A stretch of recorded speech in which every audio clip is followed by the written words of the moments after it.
नमस्ते, मी साहिला नायकवडे, पुरवठा निरीक्षण अधिकारी कराड। सध्या इराण-अमेरिका युद्धाच्या पार्श्वभूमीवर सर्वत्र गॅसची कमतरता आहे, अशा चर्चा सुरू आहेत। मात्र कराड तालुक्यामध्ये अशी स्थिती सध्या तरी नाहीये। कराड तालुक्यामध्ये एकूण 16 गॅस एजन्सीज कार्यरत आहेत। सदर गॅस एजन्सीचा आढावा घेतला असता सर्व गॅस एजन्सीच्या मध्ये आवश्यकतेनुसार म्हणजे दररोज त्यांचं जे बुकिंग आहे त्यानुसार पुरेसे गॅस उपलब्ध होत आहेत।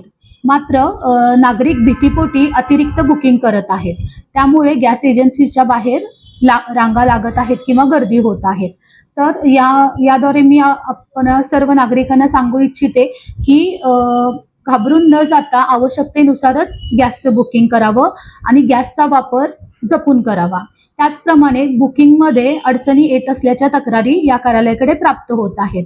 तर सर्वांनी IVRS या एकाच सिस्टीमचा किंवा एकाच मार्गाचा अवलंब न करता इतर गुगल पे, फोन पे, पेटीएम किंवा ॲपद्वारे बुकिंग करावं। तसेच ग्रामीण भागासाठी 45 दिवसानंतर व शहरी भागासाठी प्रत्येकी 26 दिवसानंतरच गॅसचं बुकिंग होणार आहे। त्यामुळे कुणीही गॅसचा अवैध वापर करू नये। तसेच गॅस सिलेंडरसाठी कुठे अतिरिक्त शुल्क आकारले जात असेल तर त्याबाबत तक्रार या कार्यालयाकडे सादर करावी। घरगुती गॅसचा अवैध वापर कुठे होत असल्यास प्रशासनाकडून जीवनावश्यक वस्तू अधिनियमन 1955 अंतर्गत कारवाई करण्यात येईल। धन्यवाद।